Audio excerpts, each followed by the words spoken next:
ये जो हमारी मॉडर्न एजुकेशन है वो हमें तीन चीज़ पढ़ाती है। जो इंजीनियरिंग और टेक्नोलॉजी है वो हमें हमेशा the maximum use of natural resource के लिए एक्सट्रैक्शन एंड एक्सप्लॉइटेशन पढ़ाती है। इस दुनिया में कोई भी एक भी यूनिवर्सिटी नहीं है जो हमें नरिशमेंट पढ़ाती हो, या हमारी नेचर की या ह्यूमैनिटी की जो नरिशमेंट है उसके बारे में तनिक भी चिंतित नहीं दिखती। तो जितने भी कैरिकुलम हैं वो सब के सब एक्सट्रैक्शन के हैं, एक्सप्लॉइटेशन के हैं। और दूसरी हमारी एजुकेशन है मैनेजमेंट। मैनेजमेंट हमें जो जिसको हम हाई मैनेजर कहते हैं वो ये होता है कि उसकी लीडरशिप में वो कैसे दूसरों के ऊपर एनक्रोचमेंट कर सके, वो दूसरों को कैसे कंट्रोल कर सके। तो जो उसकी कंट्रोल की कैपेसिटी है वो हमेशा encroachment on humankind and encroachment of nature.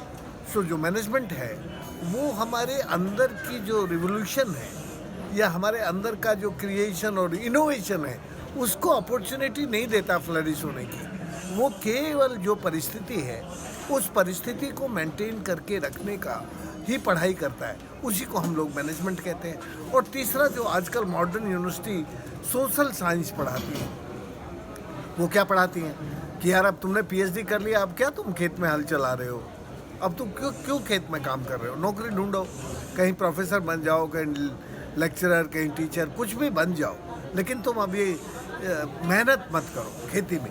तो वो इस नेचर के साथ हमारे रिश्ते तोड़ती है। वो हमारी लाइफ के लिए जो हमें नेचर से लेना चाहिए और अपने पसीने से, अपनी मेहनत से, अब जिसको हम कहते हैं ना वॉलंटरी पॉवर्टी, तो हम अपनी वॉलंटरी पॉवर्टी से कैसे इस नेचर को दे सकते हैं वो हमारे कैरेक्टर से काट देती है, हमें डिस्कनेक्ट कर देती है। तो एक तरह से आज की जो सोशल इंजीनियरिंग है जिसको हम सोशल साइंस कहते हैं वो हमारे मस्तिष्क को इस तरह से बना रही है कि हम इससे लेते ही लेते रहें, केवल लेने की आदत डाल रही है। जो हमारा जो कल्चर है वो लेने वाला बन गया है, देने वाला नहीं। और तुम एक बात समझ लो कि जब तुम्हारे कल्चर में लेने का भाव ज़्यादा होता है और देने का नहीं होता तो आप कभी भी जस्टिस नहीं करते। तो आपके लाइफ में ना इथिक रहता है ना जस्टिस रहता है, और जहाँ इथिक और जस्टिस नहीं है वहाँ पीस होने का सवाल ही नहीं। तो हम लोगों के जो है सोशल साइंस की एजुकेशन है उसमें से हमारा इथिक भी और जस्टिस भी, इन दोनों की कमी के कारण हम वैसे ही हो गए हैं जैसे दूसरे सब्जेक्ट में।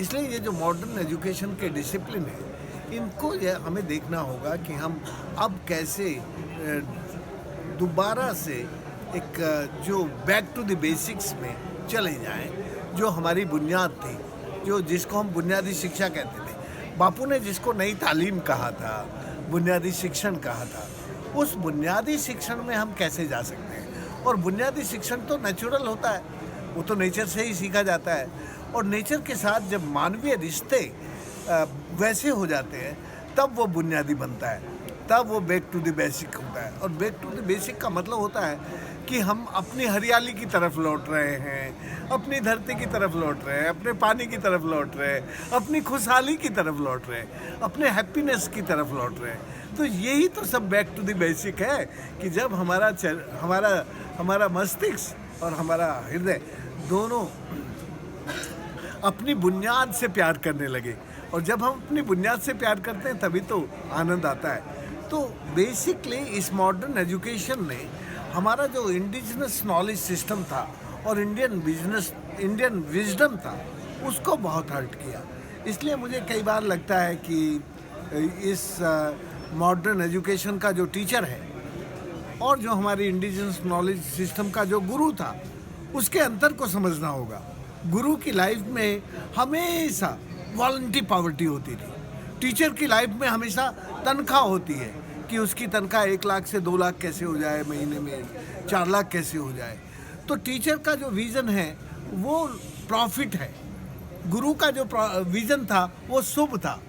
तो गुरु और टीचर में यदि डिफरेंस करना हो तो ये दोनों शब्द पूरा डिफरेंस रख देते हैं। गुरु कदाचित लाभ के लिए काम नहीं करता था, गुरु शुभ के लिए काम करता था, टीचर लाभ के लिए काम करता है। तो इस मॉडर्न एजुकेशन का जो डिफरेंस है और जो हमारी इंडिजिनस नॉलेज सिस्टम का और इंडियन विजडम का जो डिफरेंस है, उसको आप समझने की ज़रूरत है, और उसको समझे बिना हम बुनियादी शिक्षण पर नहीं जा सकते। यदि भारत को फिर से दोबारा गुरु बनने की कल्पना करनी है तो ये देखना पड़ेगा कि भारत दुनिया का गुरु कब तक था, भारत ने दुनिया को कब तक सिखाया। भारत ने दुनिया को तब तक सिखाया जब तक वो अपने भगवान को पहचानता था। और भारत का भगवान कौन था? भारत का भगवान था भय से भूमि, गैसे गगन, वैसे वायु, ऐसे अग्नि और नैसे नीर। ये जो पंच तत्व हैं, ये जो पंच महाभूत हैं, यही भारत का भगवान था।